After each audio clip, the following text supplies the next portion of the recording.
Welcome to the very first episode of the 350 Blueprint, the official podcast of the Jackson Medical Mall Foundation. I'm Fallon Victoria, and I'm excited to take you on this journey where we highlight the transformative work being done right here at the Medical Mall and beyond. Now, if you're from Jackson, you probably know that the Medical Mall is more than just a place for healthcare. It's a hub for business, education, culture, and community development. But how did we get here? What's the real story behind the Jackson Medical Mall? And with the recent changes, is the mall truly at risk of closing?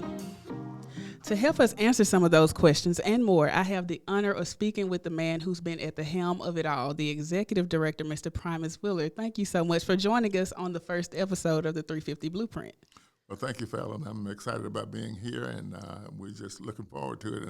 And you say first. This is the first inaugural? Yes. Man, I'm honored. Thank you. Yes. We have a podcast, so this is exciting news.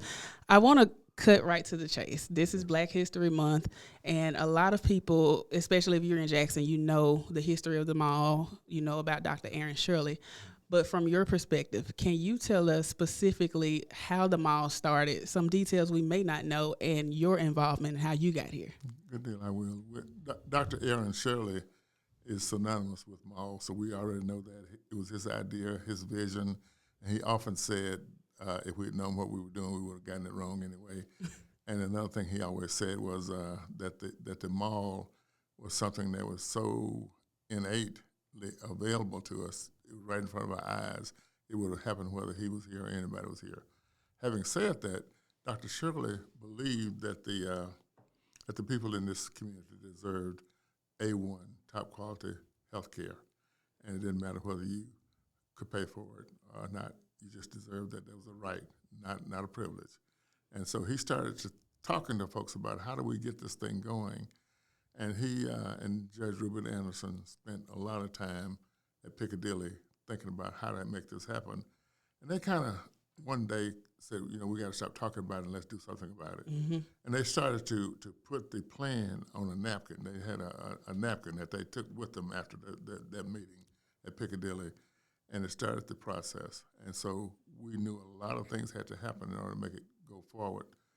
And so Dr. Shirley always said he just had the vision, and other folks made it happen. And I was one of those other folks to help make it happen with him. And he was the primary vision behind the whole process, and I was the operator. So they asked me to come over and help them bring the clinics over from the main hospital over to the mall. And that was my original task, and I was going to do that in a 90-day process. And after 90 days, I could go back to doing whatever I wanted to. And my wife and I had started a small business, so we were actually running that business together.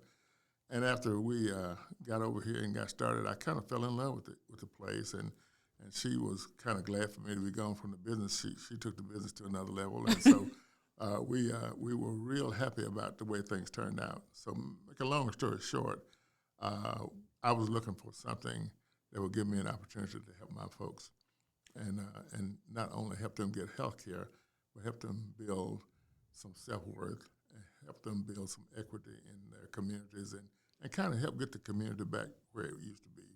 And we knew this mall would not have been built into this community had it not been a lot of wealth and community pride already here before the mall came. However, a lot of that stuff left to go to the Metro Center when the main tenants left to go to Metro Center. So it left this building just sitting there. And so we knew we wanted to do health care. We just didn't know if we were going to be able to do all those other things that we wanted to do in the process. So that's where I think I complimented Dr. Shirley's interest in health care with my interest in business. And because I was involved in lots of business over the years, I learned a lot from those businesses and had the luxury of taking a year off to just do nothing but think about what I want to do in my next chapter. And my next chapter was to do the business development associated with this place. When I got involved with the mall, it was about 50% occupied. And we knew we had to have some occupancy to make it work. And so we just started recruiting folks in and build the place out. And roughly about $100 million later, we built it out, and it's roughly 100% occupied. And it's occupied because of two things. Number one, we have a relatively low rental rate that we charge everybody. And number two, we provide excellent service. I don't think you get the kind of service anywhere else in town that you get at the Medical Mall. Absolutely, I can attest to that. Security who is very friendly and dedicated to the people. We have a staff just customer service oriented. So hats off to you all for starting, like embedding those principles into the people of this place many years ago. What year did you start here? I actually started on August 19th, 1997. Oh, wow. I think I was in elementary school. Well, I had spent several years at the university. I was there in 1975, and you weren't even thought of, your parents may not have even thought about it. They was just not in 1975. So I worked there that time and was fortunate enough to meet Dr. Wallace Connolly. Mm-hmm. His name is on one of the buildings over there, but he was the vice chancellor. And somehow he just met me in the hall one day and said, "Young man, what do you do here?" And I told him, and we just developed a relationship. And I tell folks this all the time, I never had a job after that day that I applied for. He found jobs for me. And so I moved around the state and other places doing things that I enjoyed. And all those things were preparing me to actually run the medical mall. And he didn't know it and I didn't know it. And so toward the end of his life, I asked him one day, why did he help me? And he couldn't answer it. He said it was just the right thing to do. Mm. And so that caused me to not only want to do the right thing by other folks who were looking and struggling and looking for opportunities, that caused me to dedicate the rest of my career to doing that kind of thing. And you don't always have to know why you help folks or why you do things, but you do have to have a goal or a mission or a purpose for doing it. Mm-hmm. But so purpose and knowing why you're doing it are two different things. And the purpose is that I wanted to see folks get an opportunity that would not necessarily get opportunities to do great things in their life. Awesome. So speaking of opportunities, mm-hmm. that sense of providing opportunities was embedded in you with the opportunity granted in your career. Mm-hmm. And you have been responsible for doing that over and over and over again for others throughout your career. And the mall has too. The mall is more than a place, it's more than a building. When people think of the medical mall, they think of this 1 million square feet of space. But we have properties all around this space, housing, and people, a community that we serve. And so being heavily vested in people as a foundation, what's one of the stories that sticks out to you as something that we've done that kind of just pulls on your heartstrings? Yeah. Well, and they're too numerous to number, but I'll back up just a little bit and explain why healthcare means so much to me, although Dr. Shirley's vision was for this to be a world-class healthcare facility.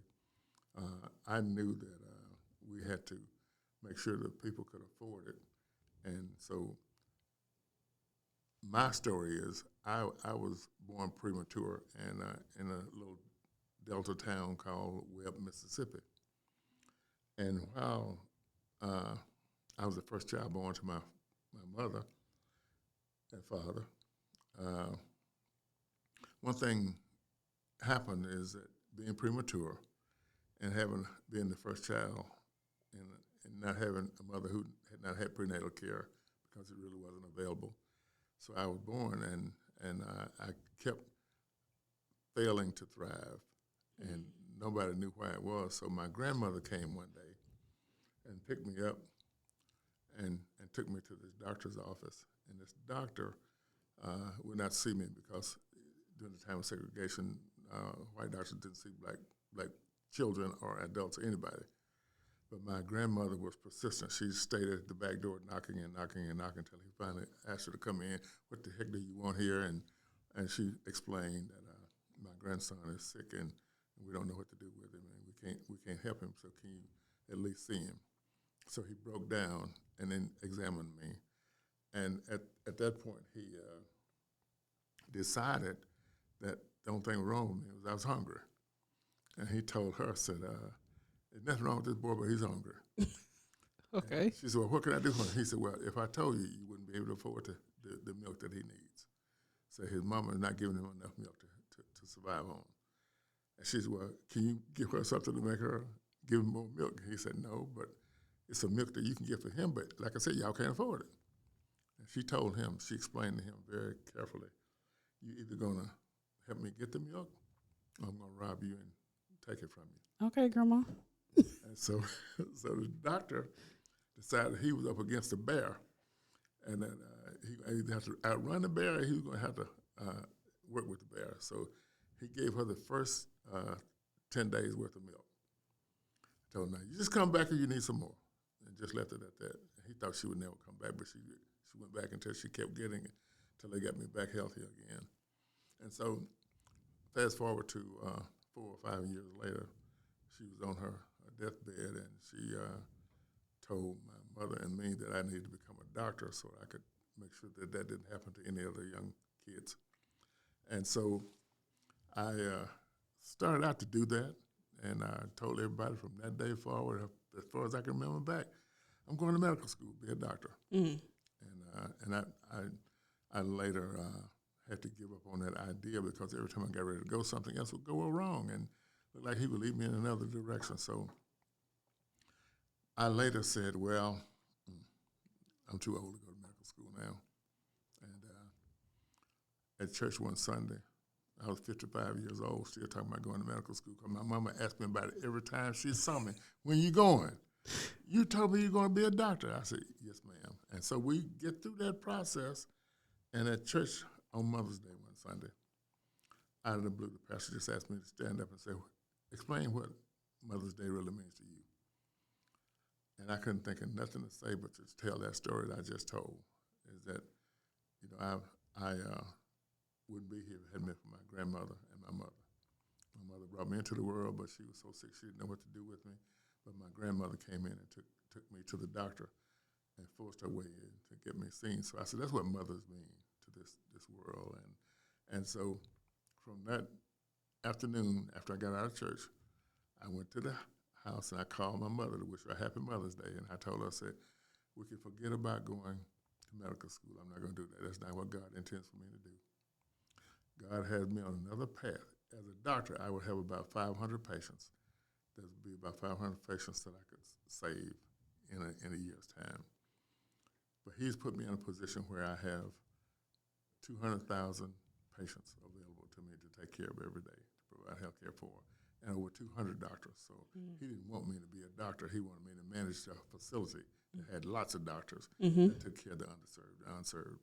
And so once you get that in your mind that you are here to serve, you got to have servants to work with you. Mm-hmm. And I knew that the folks who looked like me, who were from the same kinds of backgrounds that I'm from, they would dig in and become a part of this revolution that we had going on.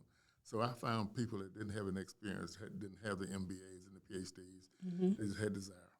Yep. Looking for opportunities. So I picked them up one by one, and they just all came to the board. And 15, 20 years later, a lot of those folks are still here working at the place. They didn't come here looking for an opportunity to go big and go someplace else. They came here to serve. And so there's just tons of those people here. Started off in housekeeping. Now they are chief operating officers. One started off in housekeeping. That I remember the day she came to help us with our program when Katrina hit the mall. She was here working.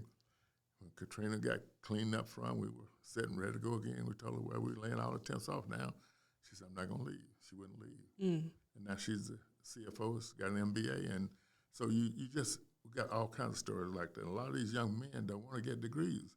They just want to work into technical programs. So they've gone to technical schools and got those degrees and that stuff. And so they run the facilities here. So it is a lot of opportunity in the world for folks who want to do things. But you got to be careful about making sure that those opportunities get afforded to all of the folks who want to do something. So that was my mission, is to take care of the underserved. And it didn't matter whether it was health care or whether it was a job opportunity or whether you needed to go to school, whatever you needed. The mall has been able to provide those things for folks. And I can drive on the parking lot, and I can see where most of the employees park. I know most of them are homeowners now. And Most of them driving new cars. Yep. So this has been a great place for them to be. And Absolutely. I've really thought a lot about how that program that started off as being, it might not make it, to a program that thrives, takes care of over 200,000 folks a year of different kinds of services, and all these young folks here around me doing that work. And they keep me young too, so Yeah. they keep me challenged every day. Absolutely. And that's a great, well, those are a lot of stories within one story, how, the underserved is not just the community, so your mission has to take place within the vein of your operation. And it starts with your staff. And so I can attest to, this place being that what people perceive us to be in the community, we are that at home first. Yeah. And I love that for us, and I love that for everybody who's gotten a chance to benefit from that. With that being said, I know you talked about somebody starting maybe during the Hurricane Katrina period. This mall has seen so many changes, so many shifts, and you've seen most of them. I want to talk about now the shift that everybody else is talking about. Is the mall in trouble? If we lose a particular tenant, or if this tenant reduces their footprint, where does that leave us? Yeah. Well, we do have a lot of history all around the country of malls shifting, following the economy from one side of town to the other. And that's, we thought, because we were in the patient care business, that we were immune from that shift. And because we thought anchor tenants would leave and go seed another medical mall, another mall or something. But we never thought that the patients would follow that same process, because we always assumed that the healthcare system was pretty set. One group of doctors have their group of patients, another group have their group, but we never assumed that the main tenant here would actually go find other places. Now, having said that, we're okay with it, because we saw the mall come from ruins. I saw it come from ruins. My business was across the street, and I saw the gangs and the dope dealers and the snakes and stuff running around the parking lot every day, and said, they ought to tear that old building down. That was my thought back in those days. But I saw it come from that to where it is today, being almost 100% occupied with the services that are the envy of the world. I mean, we're a world-class facility, and you don't go from that to where we started to where we are now, and all of a sudden say, oh, well, it's been a good ride, and we're out of here. So, no, we have plans to go forward, and our plans won't necessarily mean that we're going to be talked about as a world-class healthcare facility. We may be the world-class facility for providing AI. We may be the facility that provides housing that's so much needed in our city. There are a lot of things that we have this property that's available to do. And so, no, I don't see us being on the downside. I see us transitioning to our next level, to our next program. And our next program will be more multidisciplinary than the healthcare. We do a lot of other programs too. But one thing that we didn't do a good job of over these last few years is becoming more integrated with our tenants. We allowed our tenants to provide the services for the most part. We have some programs that we operate, but we should have been more involved in those programs, and the patients would have had a home with us as opposed to having a home with them. We would have all been involved in the care. So we learn as we go, and so I think this next pattern that we're going to be in will be a more diverse offering, number one, and number two, it will be a program that we will be more in charge of it, because we didn't know how to do this in the past, but 20-something years of doing it, you learn how to do it. You learn what needs to be done next. And so I'm really excited about where we are. I'm no ways tired. Right. And I see the future. I'm not the only visionary, because I got 100 and some other visionaries working with me at the mall, our employees, and then the community out there who feels that they've been let down because certain tenants are leaving the mall, going other places. And I'm telling them the same thing. Now it's our turn. We got it. We just need to come together and continue to work on how do we take this thing to the next level, because it's going to the next level. We're not going anywhere. We are here.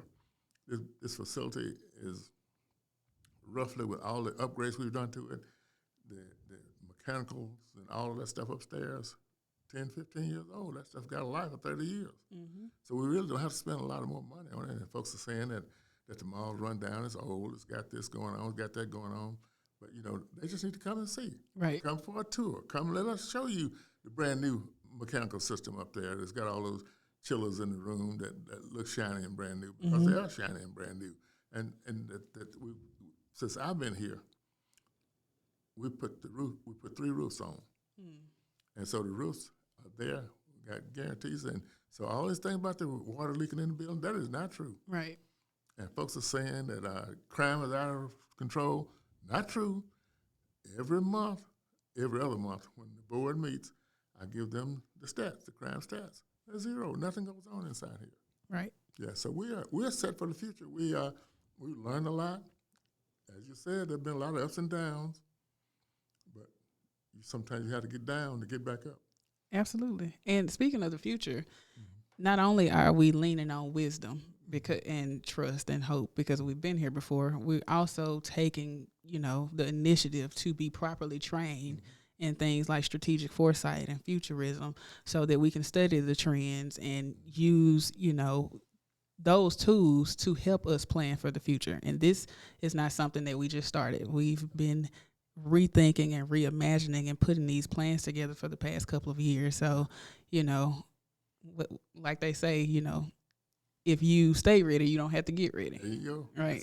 That's it. So we've been preparing, and we're excited. There's so many things that can be done.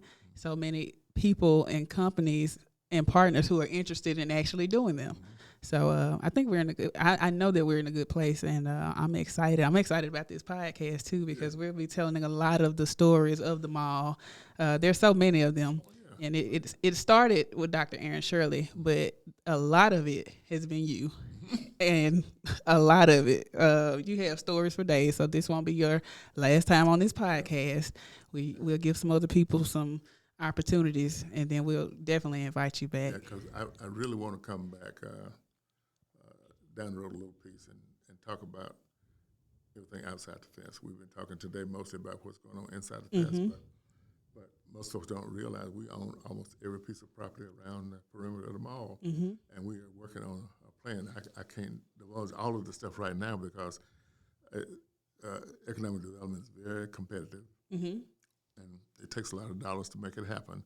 So I do want to come back once we get to all the stuff signed on the dotted line and talk about the future outside the fence. Yes. So that's really going to be exciting to see that stuff happen, because we know that gentrification can happen almost on any block in Jackson right now, because we've gone so low, we can't go any lower. We got to go back up, and it takes folks who are interested in going back up. So we're getting site control, so we can control who our neighbors are going to be, and that's why we're kind of hush-mouthed about a lot of it right now, because we want this to end up being a community-based organization and property and project as it goes forward. Right, absolutely. So y'all stay tuned for all of the exciting opportunities that we have coming up. And if there was a textbook definition for space and opportunity, the Medical Mall's name and picture would be right beside it. So stay tuned. Mr. Wheeler, thank you so much. Well, before we go, how can the community get involved with the work that we're doing here? First thing is we're going to invite a team to come in. In fact, I've asked them to give us a proposal. We've done master plans and all kinds of stuff, so we know kind of what we want to do. But a lot of the master planning was done by people who didn't really understand the community, and so the community wasn't involved in shaping these plans. So we've asked the Kelly family, it's a young couple that lives down in Mid-City. I don't know if they live in Mid-City, but they work in Mid-City. But Mr. Kelly was one of our inaugural board members, community advisory board members. And his son is a licensed architect who's come back to the community to take up where his dad left off. And he married a young kid who's an urban planner. So the two of them are working on a proposal that they can come back and it was do at least an initial charrette about, what this community has, what it needs to go with to make it go forward. And so we're going to put together some things that will bring the community folks in. It's just not going to be the tenants and the folks inside the mall. It's going to be our user base, the Jackson Medical Mall District coming together to say, we think this can happen at the mall. And explain to everybody that just because you had the idea doesn't mean it's going to be on the end of paper. But the ideas that we come up with, we're going to develop a oneness that whatever idea comes up with, everybody's going to support it. Mm-hmm. And we know we got to get to the folks first and get them to understand what we're doing before the real politicians get involved and start convincing folks that this may not be the way to go, but it's going to be a community-driven program. So in summary, we're starting the process of talking to folks now about how do we build this community back from the ground up as opposed to building from the top down. Awesome. So you guys heard that. Stay tuned and make sure you stay connected with us. If you want to come by for a tour, see the place for yourself, call us 601-982-8467. Visit our website, www.jacksonmedicalmall.org, and follow us online. Follow us on social media at Jackson Med Mall. All right, Mr. Wheeler, I thank you so much for tuning in to this very first episode of the 350 Blueprint. And remember, you guys, this is not just the blueprint. This is the movement. Until next time. Okay.